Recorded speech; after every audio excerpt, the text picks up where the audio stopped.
He's a young man with big ambitions and a big personality. He told us at the press conference he wanted to become the greatest distance runner in history.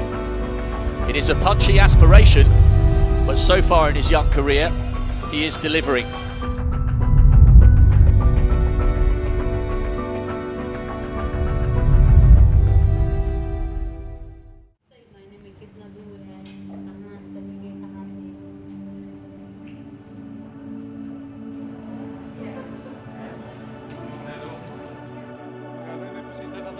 Monaco, of course, was actually, it was a great event for me, and I was kind of nervous, of course, and I was kind of panicking. I kind of sometimes was in disbelief that I would not make the world record. But then, of course, what came to my mind was that I had announced that I was going to attack the world record, so I was like, no, I said it myself, so I need to show it and, let people believe that something can happen.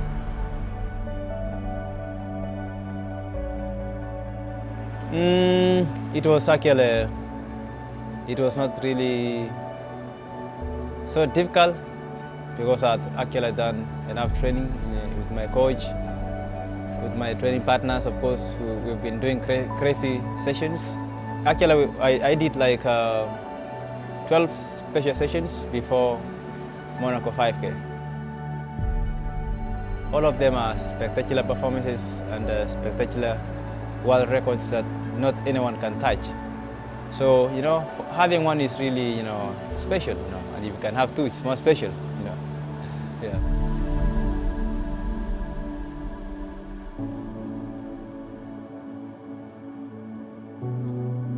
The last year has been turbulent and very exciting for Joshua. He won the Diamond League final. On the back of that, he went to Doha to win the world title. He came here in Valencia to run a world record on the road. Then he moved on to the 5K on the road in Monaco, and he finished it off with another world record again in Monaco on the track 5,000 meter. It's been incredible. To go for the world record 10,000 meter on the track in October is quite unusual. Our planning is also unusual. Because of the COVID pandemic, we had to change the schedule. When World Half Marathon moved from March to October, we had to reschedule goals. And together with Adi and Joshua, we decided that we wanted to try and attack the world record 10K. The way we set the schedule for Joshua is a combined effort.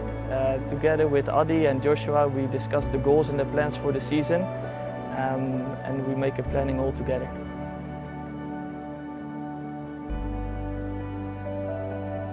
After the world record in Monaco, we make a few changes in the preparation for the 10,000 meters.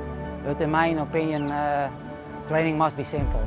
So it's a little bit more in 10,000 meter pace that you are doing the track sessions, and the long runs were a little bit longer.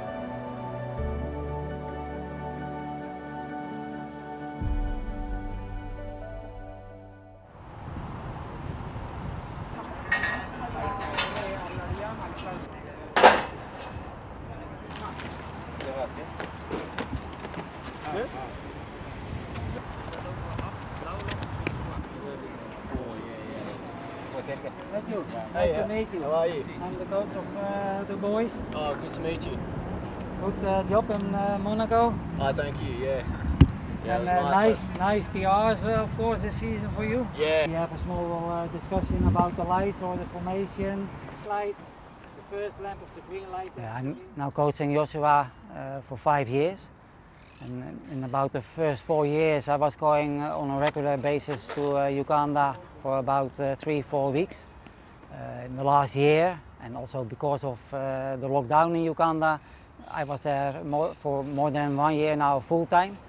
And yeah, of course that was very helpful for the fine-tuning of the program, to be there, to talk always with the athletes, and especially also with Joshua.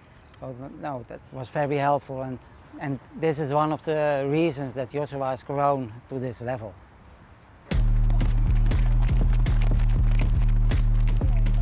Okay, but today that's yeah, 2, 4, 5, 6 times.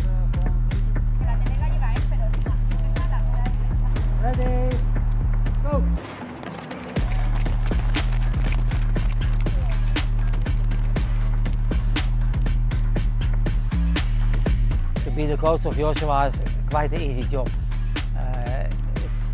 As an athlete, as a person that is listening very well.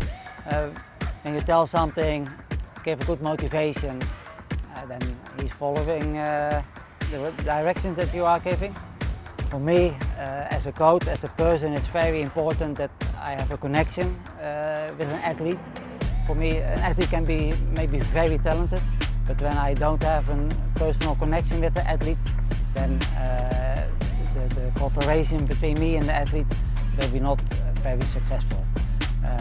With Joshua, I have a very good relation, connection, friendship.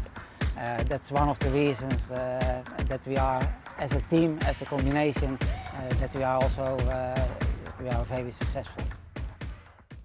Y esta oportunidad surge pues de una terrible situación que estamos viviendo. Demos seguridad a toda la gente y sirva todo esto como una plataforma de promoción del atletismo. Antes, a los que les gustan los detalles. You know, the year has been so difficult, and it started with the World Half Marathon Championship being cancelled in March, and then the next was, of course, the Olympic Games. It was really cancelled. So, but then, of course, it was a twist of events, and of course, me and my coach Adi Ruta and Yuri, we had Plan A, Plan B, and Plan C. So when the World Half Marathon Championship, that was Plan A. Then the Plan B was if the Olympics is cancelled, then we have Plan C, and Plan C was actually trying to attack the world records on the track. So I think we are halfway, you know. Welcome to Valencia. Thank you. Trying to discover if I can be on course to become the greatest distance runner of all time. Managing Joshua through the years is like putting a puzzle together. He feels a lot of responsibility towards the community. Therefore, training and life balance sometimes is a difficult puzzle to lay. But now, also with the help of Adi being there full time, we are able to set a more and more stable foundation for him in life. So he can focus better on training and on the thing he loves most, and that's running. My dream is to break the world records one time in the track, and then I will be really, be so grateful. It has been actually in my mind for a long time, and now to go and, of course, go after the record tomorrow.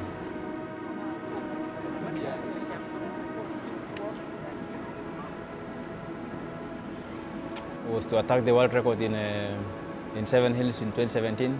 I came short with only 3 seconds. But then after that, of course, every announcement, every pronouncement for the world record, I've been going after it, and of course I've been attacking the world record. So all this, is about having the right people around you. Of course, it starts with the management, the coach, the teammates, and the support. So that means a lot of things, of course, is a combination of all this, and it builds up to something great,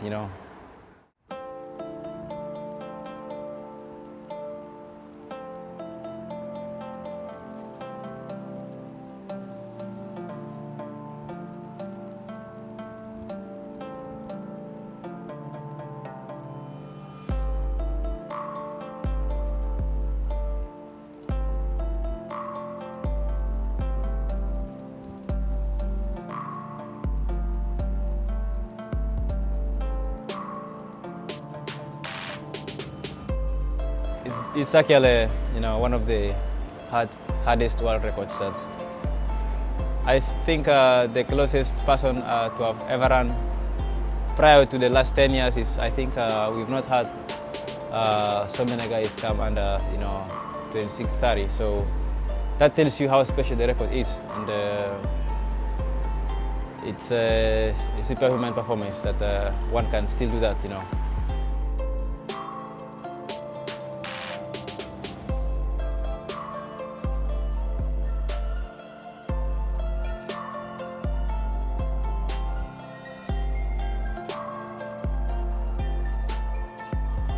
What makes Joshua unique is that he's determined, he's focused, And as a result, everything he does and he believes in is a 100% score.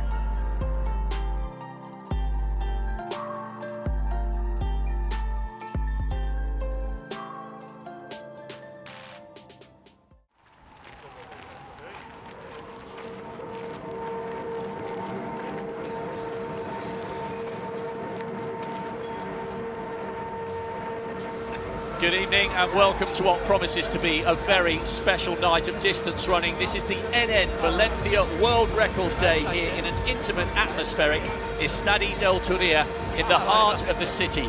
Huge efforts from everybody involved to make sure tonight can happen safely and in accordance with all the rules. We are all set for two global stars taking on world records that have stood for more than a decade.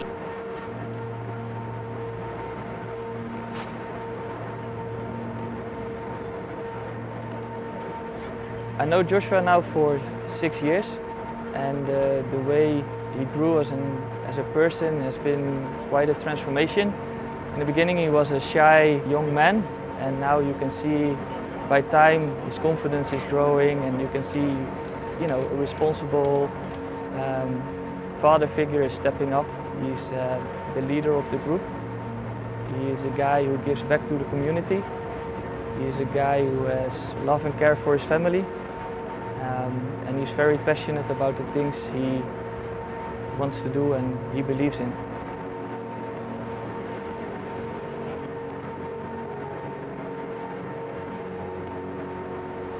I think it would mean the whole world to me. You know, it would be really a special moment for me and the running world, of course, to see that a record is broken after a couple of 15 years or 16 years down the road. So it will be really a world to me.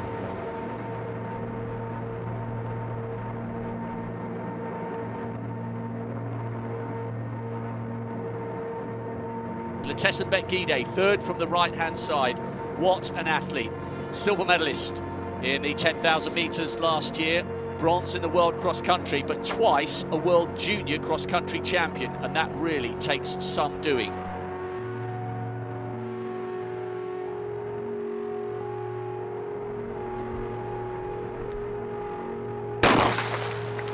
Here we go then.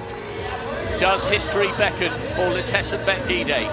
We will be watching the clock, but there is a reason that record of Tiranish Debarbas has stood for 12 years.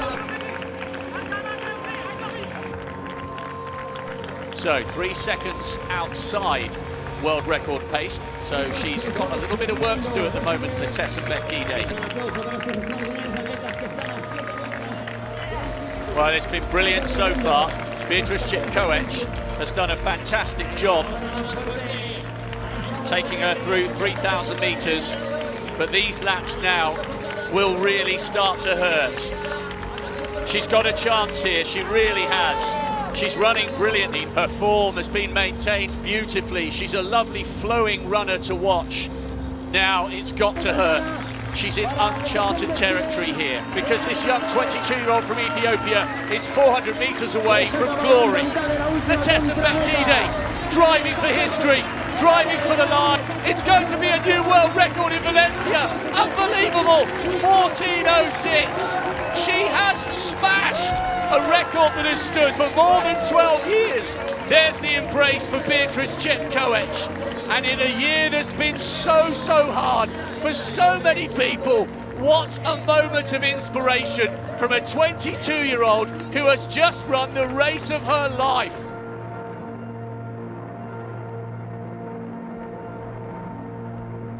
Joshua Cheptegei is poised and ready for his assault on history. The reigning world champion, the world cross-country champion. And what a fantastic record he took from Kenenisa Bekele in August over 5,000 metres.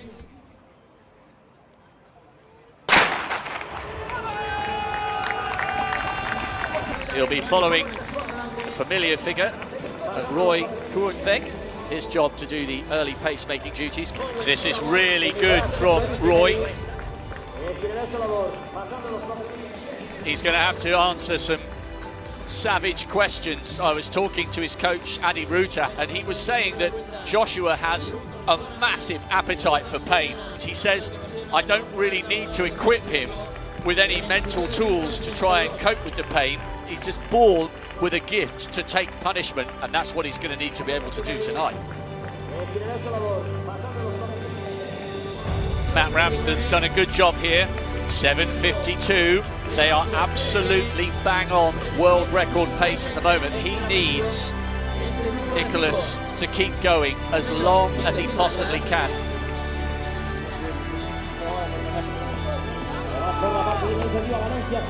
This is the loneliness now of the long distance runner. Cheptegei is now on his own. He's being roared on though by a growing number of people sitting on the city wall.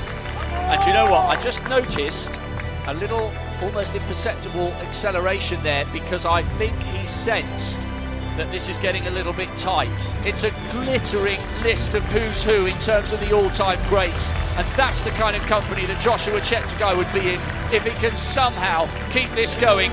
This is absolutely incredible. Wherever you're watching this in the world, I hope you're enjoying this, because we're watching something really, really special here. 62.9, lap after lap after lap. He's edging ever closer to a place in the history books. He is standing as a symbol of all that is great. He's pouring his heart and soul into this record attempt, into this journey to greatness that he is relentlessly pursuing. He's just got to keep driving. Kenenisa Bekele's time, 26:17. We've seen one world record. I think we might be about to see another. This has been absolutely fantastic. The hairs on the back of my neck are standing to attention. It's a standing ovation from everyone here. He has roared with the heart of an African lion. He's delivered. It's a world record for Joshua Cheptegei, the Commonwealth champion. The world champion is the fastest man in history, over 6.25 miles. And this is a night that will never be forgotten.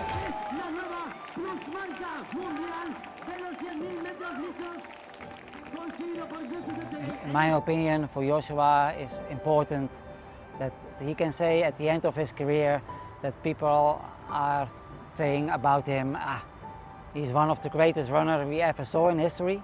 And for him it's also very important that Uganda is proud of him. I want to offer, of course, the best example I can be to the young ones, to the other guys, and I want to be of inspiration to them. And I think they like it, you know.